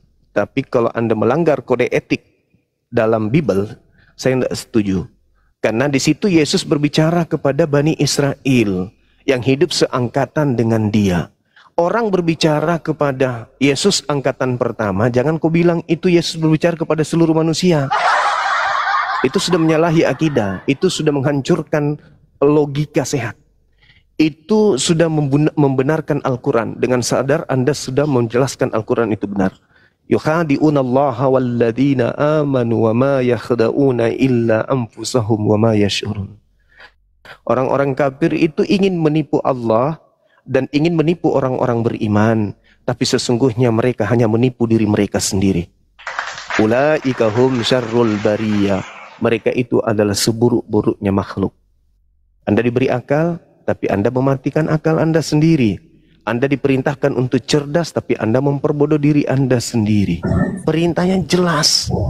Waspadalah kepada penyesat yang datang kepada kamu dengan memakai namaku dan berkata akulah dia. Kamu di situ Bani Israel yang seangkatan dengan Yesus. Ingat, ketika angkatan jahat, apa kata Yesus? Semua ini akan dialami, akan ditanggung oleh angkatan jahat ini. Ingat, Matius 23, nomor 36 dan seterusnya sampai nomor 40. Apa kata Yesus? Semua penghuni neraka yang tidak akan lolos kemudian dari neraka, keturunan ular-ular, keturunan ular beludak yang membunuh Nabi dan seterusnya ini akan terjadi pada angkatan jahat ini. Ingat ketika Yesus berkata demikian. Di dalam Matius 24 nomor 1 sampai nomor 31, Yesus sendiri menerangkan bahwa semua ini akan ditanggung oleh angkatan jahat ini. Jangan kita kemana-mana. Jangan Anda melebarkan isi Bible tidak sesuai dengan fakta yang ada dalam Bible Anda sendiri. Karena semakin Anda menghancurkan isi Bible dengan narasi-narasi liar Anda, maka semakin nyata kebenaran Al-Quran. Oke? Saya kira begitu untuk sementara. Saudara, Bang Handi silakan diambil alih sebentar. Saya mau ngopi sejenak, kurang lebih 10 menit. Silakan Bang Handi. Iya. Bang Handi monitor. Iya. Monitor. Di monitor. Tukang kopi kebeli motor, dapat rezeki, alhamdulillah. Si moderator Gurunda biar kita bantu. Begitu ya teman-teman ya, di kopi, di monitor, tukang kopi kebeli motor baru. Alhamdulillah dapat rezeki dia, Masya Allah. Keren pantunnya. Rita Johan, Kristen saudara.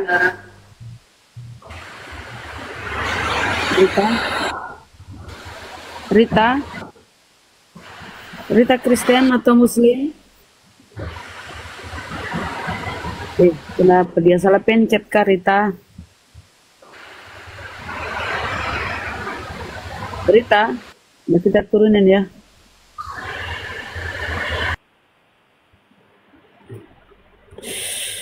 Oke.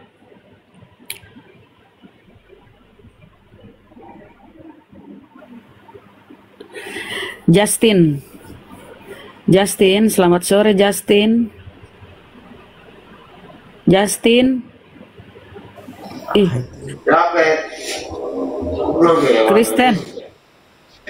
Justin, kamu Kristen? Yo. Bang Justin. Oke. Halo. Kristen kan? Iya, betul. Silakan Bang Andi. Silakan Bang Andi. Apa ini halo kayak teleponan. Silakan Justin. Apa yang ingin kamu kemukakan?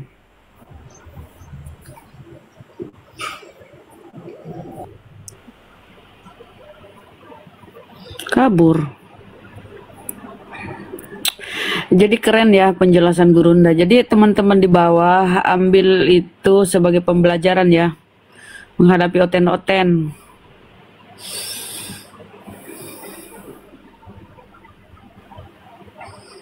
Ilmu yang sangat bermanfaat.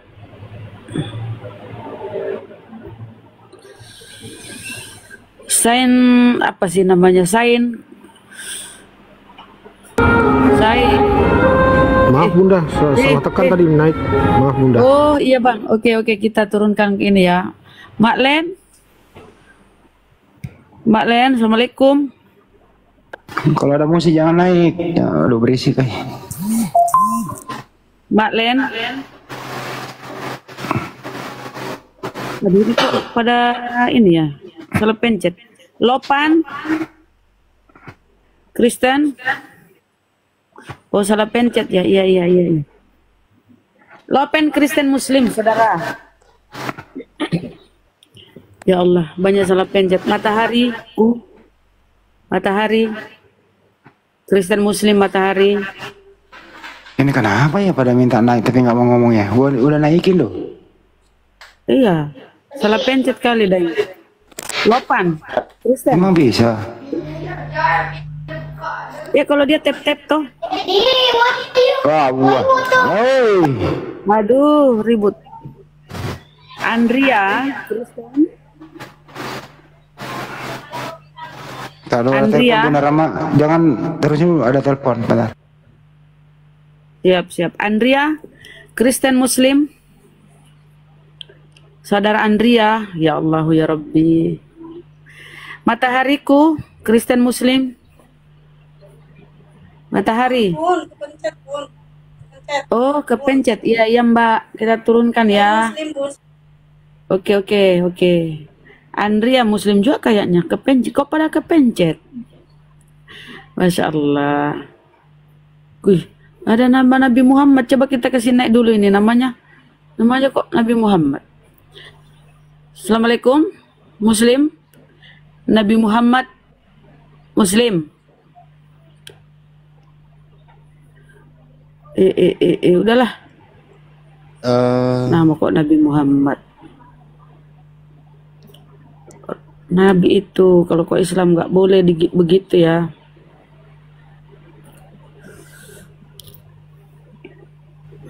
Pameta, selamat siang Pameta. Selamat sore Pameta. Kristen? Iya. Selamat sore. Mantap.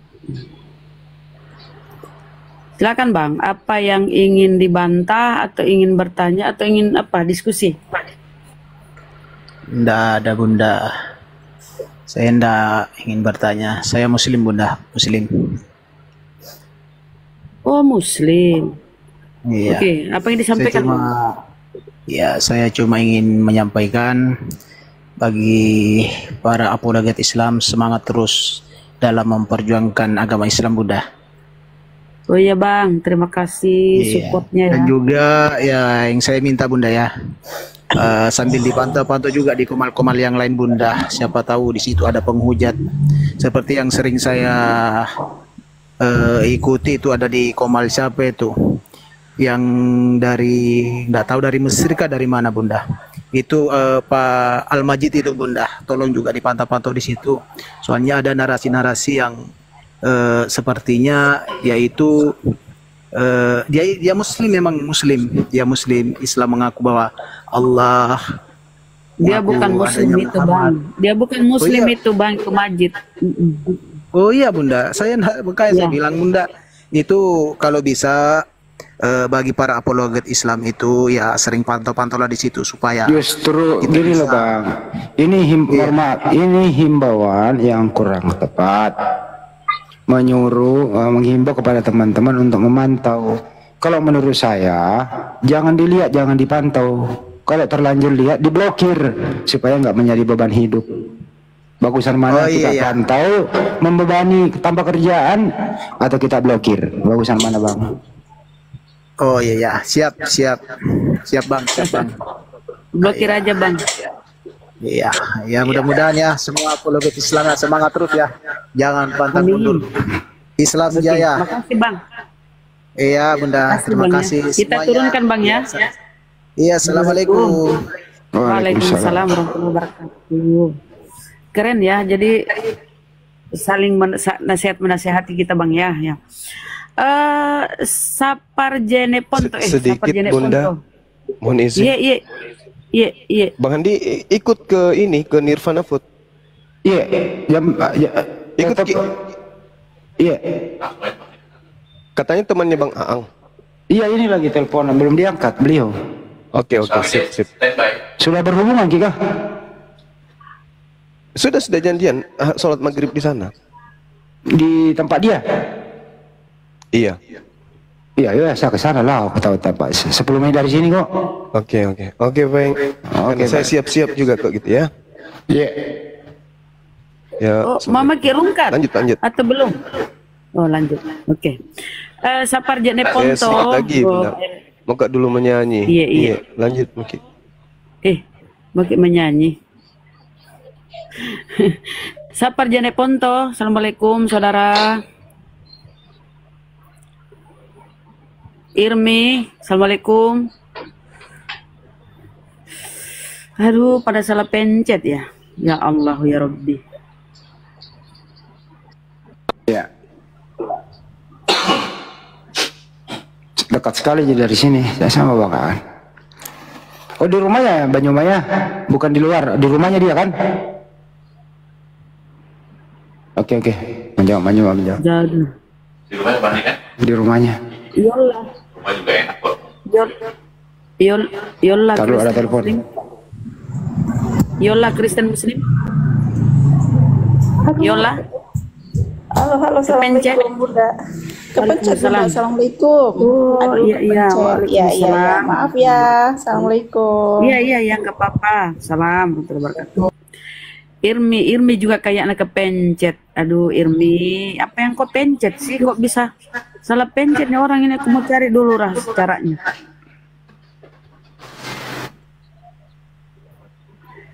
Gimana Bang Al-KTP? Udah mau bersyahadat? Buset.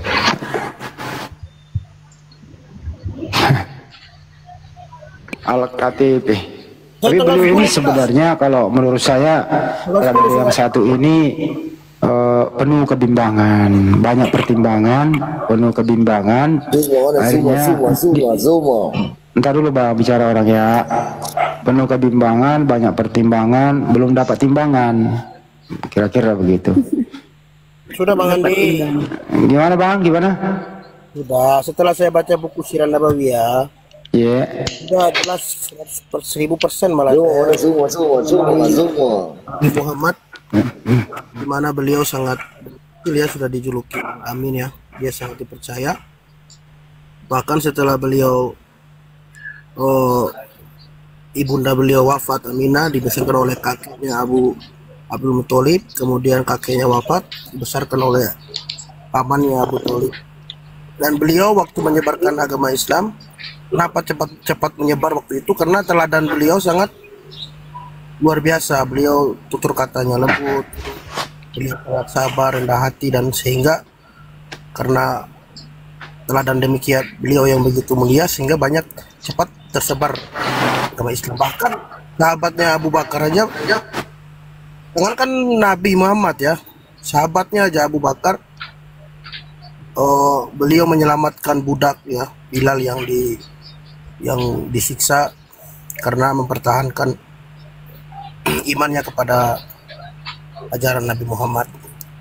Beliau membelinya dengan emas dan memerdekakan. Jadi Nabi Muhammad ini yang mengajarkan cinta kasih sebenarnya itu adalah Nabi Muhammad. Jadi dengan mengenali Nabi Muhammad sudah finish. Karena dulu kan saya belum mengenali beliau.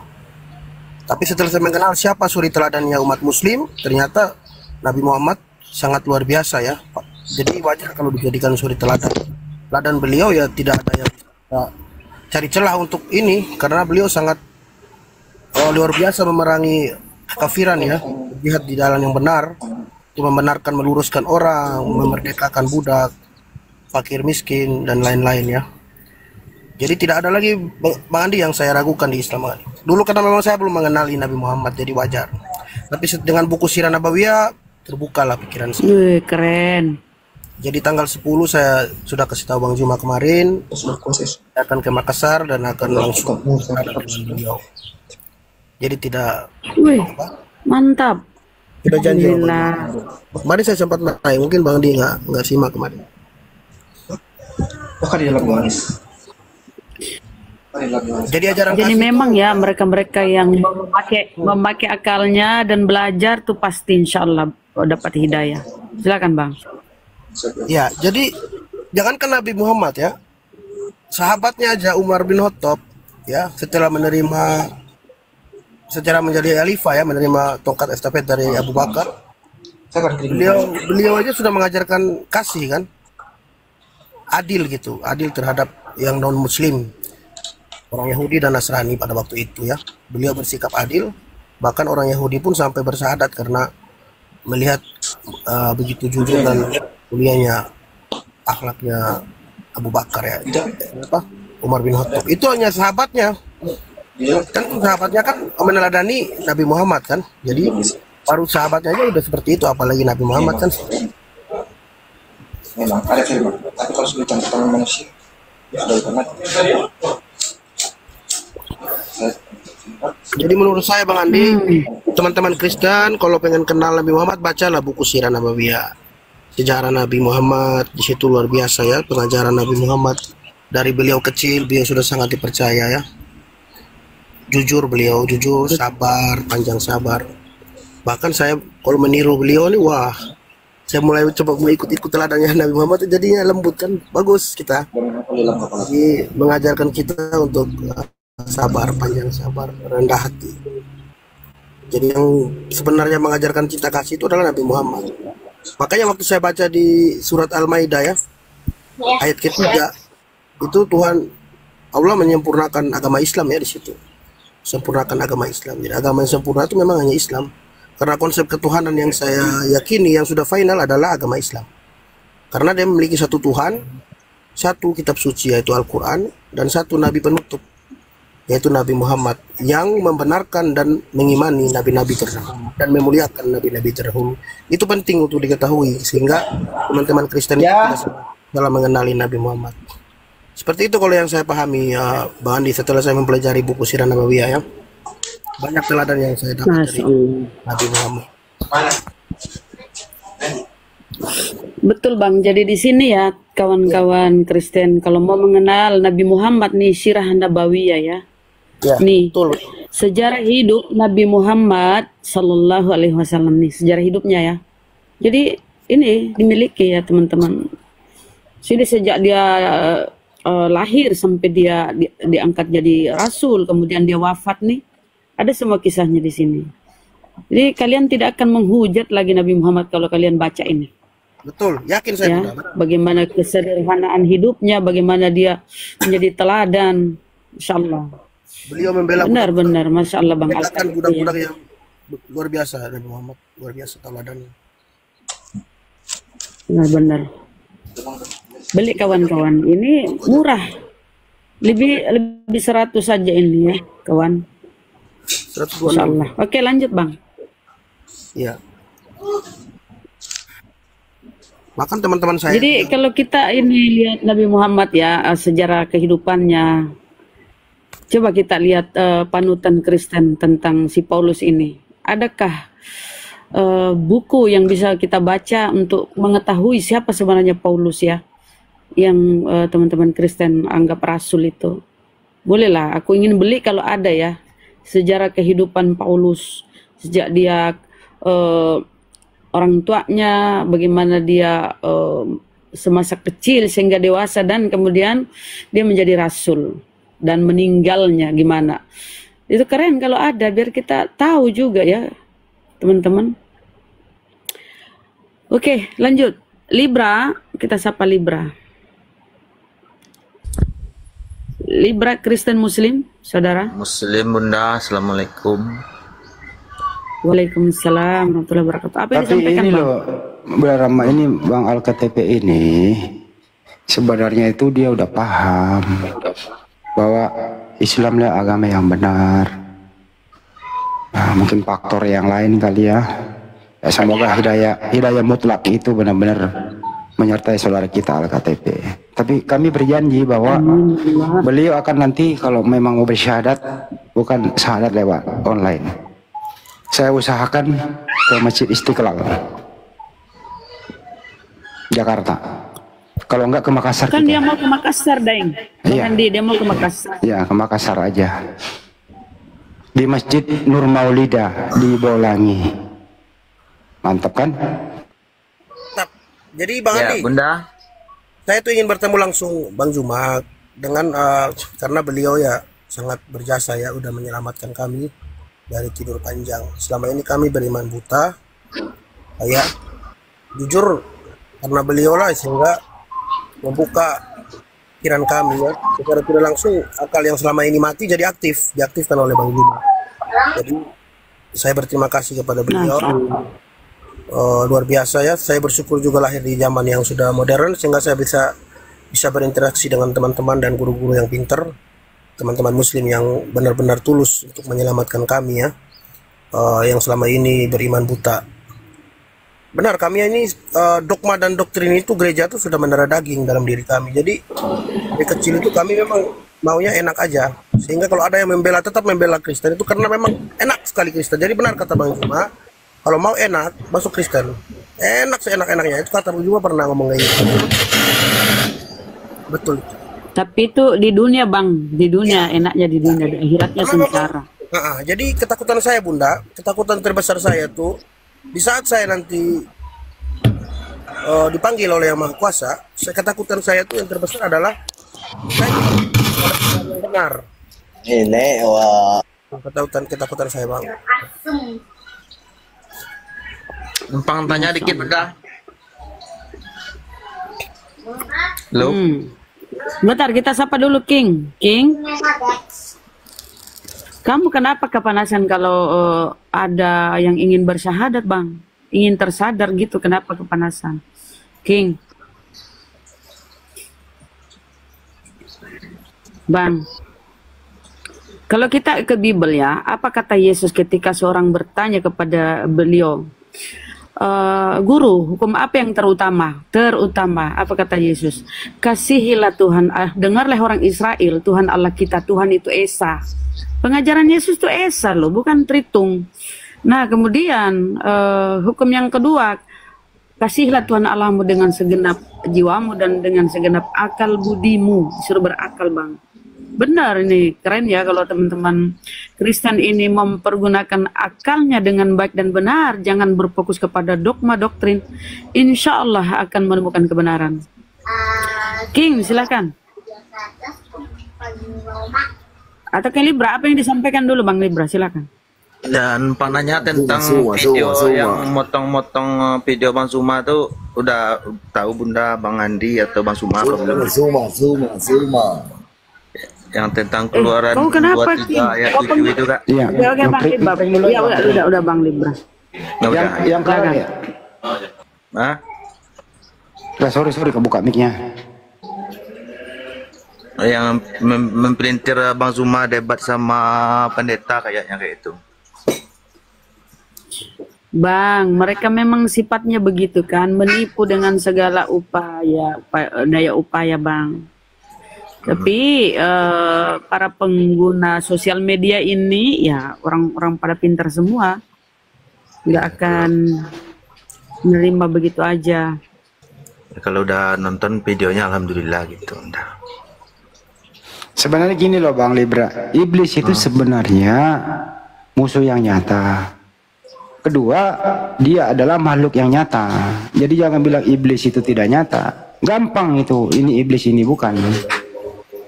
Ya itu kan versi video edit kan tentang keluaran tuh 23 ayat 7 seterusnya itu kan Bang. Nggak usah ke sana Bang, yang kenyataan hidup ini aja. Iblis itu bisa berbentuk apa saja, bisa berbentuk minuman. Kalau iblis itu sudah bentuk minuman, berarti sudah menjadi hamar. Itu iblis itu yang membuat itu gitu. Oke Bang. Jadi banyak sekali tuh iblis menampakkan diri. Tapi biasanya iblis itu tidak ada pengaruh-pengaruh iblis itu menjanjikan manusia untuk menderita di dunia ini, enggak. Iblis itu pengaruhnya itu membuat bahagia sesaat, membuat happy sesaat manusia di muka bumi ini. Jadi pintar itu iblis, nggak pernah tuh iblis menyuruh kamu harus rajin sholat, nggak ada itu perintah iblis kayak gitu. Iblis mengatakan santai aja di situ, tetap main nyantai, ayo ke diskotik, ayo ini, ayo itu gitu. Jadi semua janji-janjinya itu nikmat dunia, begitu Bang. Iya kalau itu udah paham Bang Andi. Takutnya akan kita berurusan hukum gitu. Jadi gampang itu sebenarnya melawan iblis itu.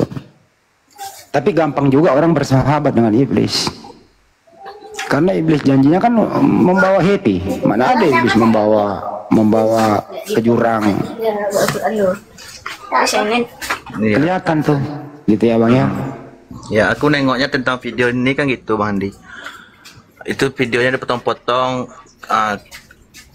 kan kalau iya benar itu videonya kayak gitu kan bisa berurusan dengan hukum kan. Kalau Bang Dida nonton videonya berarti udah ada apanya kan gitu. Bang, ajaran Paulus itu Bang, kalau dengan dustaku baik dengan benar maupun dengan tipu daya ku jerat engkau. Jadi biasalah bagi mereka itu Bang ya. Begitu dari dulunya gitu. Tipu daya. Ya, sampai aku langsung cari di YouTube-nya Bang Zuma kan, berarti dipotong-potongnya video nih orang nih gitu saya.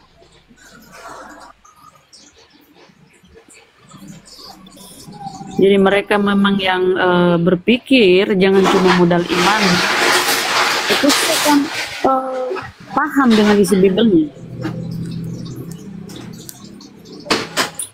Itu Bang KTP ini ya. Dan harus berusaha belajar terus. Jangan dulu masuk ke Al-Quran. Bibelmu dulu dalami ya teman-teman Kristen dibawa. Dalami dulu bagaimana pengajaran Yesus itu di Bibel. Pengajaran Yesus itu bertolak belakang dengan pengajaran Paulus. Karena Paulus ini ajarannya berasal dari Kristus palsu. Nah, bukti fakta ya, ajaran Paulus berbeda dengan Yesus anak Maria. Kristus anak Maria berbeda. Kalau kata Yesus di dalam Matius 5 ya 17 dan sampai 17 sampai 21 itu ya. Aku datang bukan untuk meniadakan hukum Torah. Sebelum langit dan bumi runtuh, satu titik dari hukum Torah tidak akan hilang.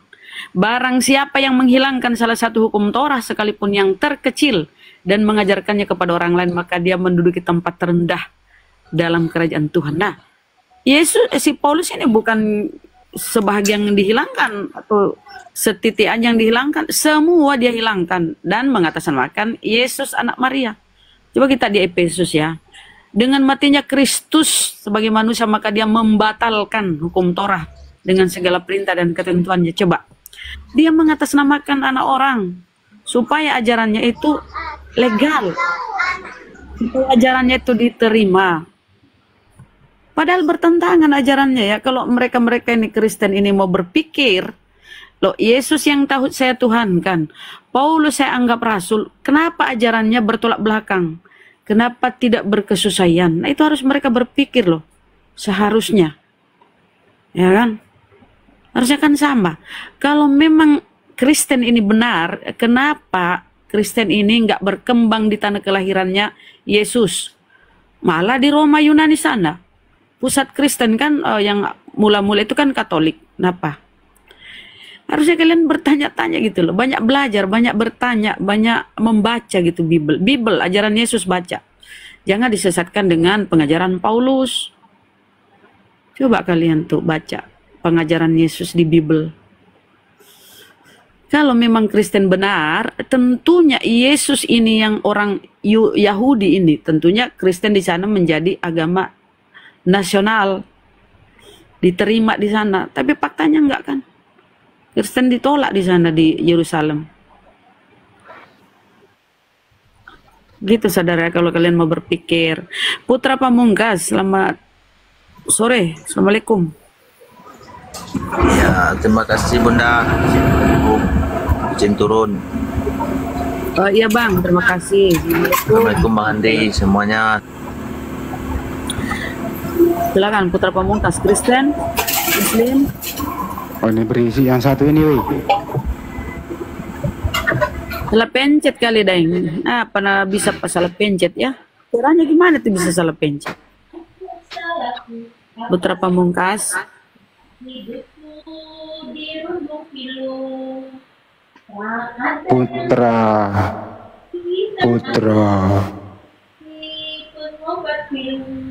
Putra.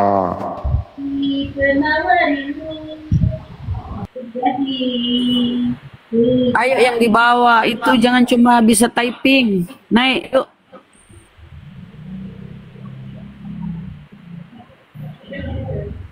Pokoknya Alkitab nanti ini kalau jadi ke Makassar ya, saya traktir dia hari pertama palu basah sama palu butung. Hari kedua palu butung palu basah.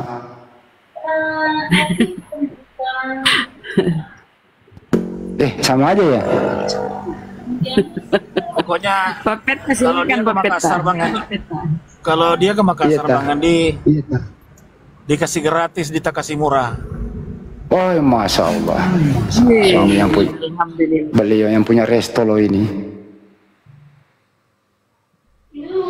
Yang ketiga kalau dia ke Makassar aku bawa dia pergi. Yang punya itu kan siapa bilang gue yang punya itu kan punya Bang Andi tuh. Gue cuma kelola doang.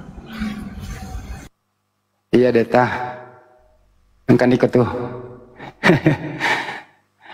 Pokoknya kalau Alkitab KTP ke Makassar, ku bawa pergi ke Rebosi. Di atasnya lapangan, dibawanya mall. Mantap ke Rebosi itu benar mah. Di atasnya lapangan bola, bawanya parkiran mall. Tuh, hebat kan Makassar, membangun ke bawah.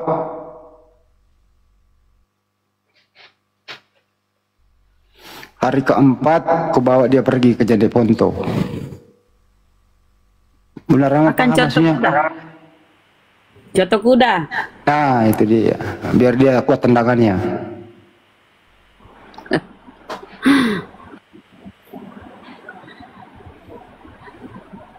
Gimana bro Alkitab? Ya, makasih Bang Andi. Tapi saya cuma dapat izin 2 hari. Jadi setelah itu 1 malam tidur di sana, besoknya saya langsung check out kembali balik teman. Saya cek tiket kemarin itu memang kami ada gunung meletus ya, jadi memang terkendalanya karena saya naiknya dari Labuan Bajo, dari kota saya Ruteng kan nggak ada pesawat, harus ke Labuan Bajo dulu, kabupatennya beda. Kalau mau di atas kalau Makassar di atas tanggal 20 ya. Tanggal 10 Agustus Bang Andi. Oh Agustus. Oh Agustus ya, oke lah. Ini kan saya tanya Bang Juma kemarin, Bang Juma posisi di mana, belum di Makassar. Jadi kalau tanggal 10 kira-kira, oh iya kata Bang Juma ada di Makassar. Ya 10 Agustus bagus lah, sekalian sampai 17 Agustus kita upacara sambil syahadat. Tidak, Bang Andi sampai dengan milad API Betul juga sih. PPI kan? Iya kan? Waduh, tapi September ya? Iya. 10 September kan nggak nyampe sebulan gitu. Sambil belajar lah KTP di Makassar. Siap, saudaraku. Oh iya, teman-teman yang ada di sini, Bang Juma itu milad. Nah, semalam alhamdulillah milad kita sebagai umat Islam itu tidak berlebihan. Cukup mengingat saja bahwa secara angka memang bertambah, tapi secara jatah hidup itu berkurang. Jadi tidak ada tiup-tiup lilin apa segala macam. Artinya ya beliau kita doakan